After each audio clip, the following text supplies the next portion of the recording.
AP speciality ఆసుపత్రుల association ఇచ్చిన పిలుపుతో నెట్వర్క్ ఆసుపత్రుల్లో ఓపీడీ సేవలు బంద్ అయ్యాయి. దీంతో ఎన్టీఆర్ వైద్య సేవల నుంచి ఆసుపత్రుల అసోసియేషన్ కు ఇవాళ ఫోన్ కాల్స్ వెళ్లాయి. సమస్యలు ఏమిటో జాబితా ఇవ్వాలని ఎన్టీఆర్ వైద్య సేవ సీఈఓ అసోసియేషన్ ప్రతినిధులకు ఫోన్ చేశారు. సమస్యలు తెలియజేస్తే ప్రభుత్వంతో చర్చిస్తామని, చర్చలకు కూడా పిలుస్తామని చెప్పినట్లు తెలిసింది. తమకు బకాయిలు ఎంత ఇస్తారో చెప్పే వరకు చర్చలకు వెళ్లే ప్రసక్తే లేదని కూడా అసోసియేషన్ స్పష్టం చేసింది.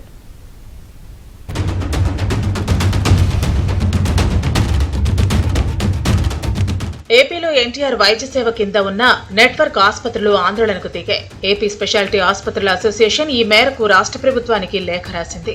సోమవారం నుంచి ఓపీడీ సేవలు నిలిపివేసింది. ఇవాళ ఉదయం ఎన్టీఆర్ వైద్య సేవ కార్డు తీసుకుని వచ్చిన రోగులకు ఓపీ సేవలు అందించడం నిలిపివేసింది. ఈ అంశంపై రాష్ట్ర ప్రభుత్వం దృష్టి సారించింది. 2 రోజుల నుంచి సచివాలయంలో కలెక్టర్ల సమావేశం జరుగుతూ ఉండటంతో ఉన్నతాధికారులంతా ఈ హడావుడిలో ఉన్నారు. అయినప్పటికీ ఏపీ స్పెషాలిటీ ఆసుపత్రుల అసోసియేషన్ తమ సమస్యలు పరిష్కరించాలని పలుమార్లు ప్రభుత్వానికి విజ్ఞప్తి చేయడంతో పాటు ఎన్టీఆర్ వైద్య సేవ సీఈఓకు కూడా లేఖల రూపంలో తెలియజేశారు. ఏప్రిల్లో సీఎం చంద్రబాబును కలిసి తమ సమస్యలు తెలియజేశామని, 2 నెలల్లో క్లియర్ చేస్తామని చెప్పారని అసోసియేషన్ చెబుతోంది. 6 నెలలు గడిచినా ఎటువంటి చర్యలు తీసుకోలేదని అంటోంది. దీంతో ఓపీడీ సేవలను నిలిపివేయాలని నిర్ణయించామని ఏపీ స్పెషాలిటీ ఆసుపత్రుల అసోసియేషన్ కార్యదర్శి డాక్టర్ అవినాష్ చిలుకూరి తెలిపారు. తమ ఆసుపత్రులు రన్ చేయలేకపోతున్నామన్నారు. ఆర్థిక ఇబ్బందులతో సతమతమవుతున్నామన్నారు.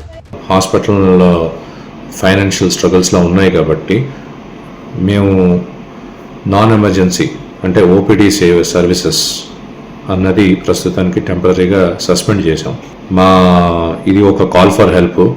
మా మనవి ఏంటి అంటే ఇది సీఎంగా దృష్టిలోకి తీసుకెళ్ళాలి అండ్ ఖచ్చితంగా కూడా ఆయన మాకు అండగా ఉంటారు అండ్ తొందరగా ఈ ప్రాబ్లమ్స్ నుంచి బయటికి తీసుకొస్తారు, హాస్పిటల్ సపోర్ట్ చేస్తారు అన్న ఆశ మాకు ఉంది.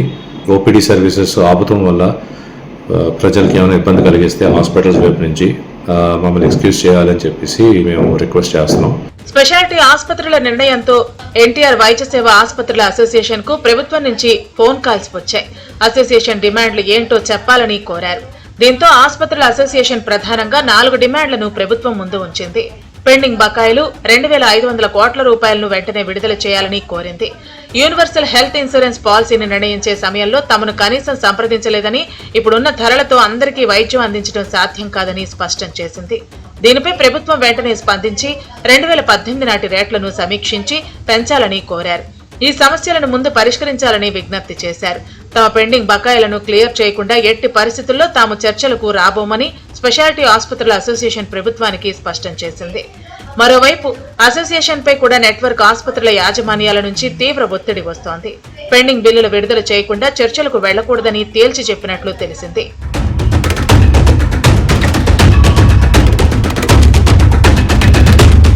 తమకు స్పష్టమైన హామీతో పాటు బకాయిలు విడుదల చేస్తేనే చర్చలు జరపడంతో పాటు ఓపీడీ సేవలను పునరుద్ధరిస్తామని అసోసియేషన్ చెబుతోంది.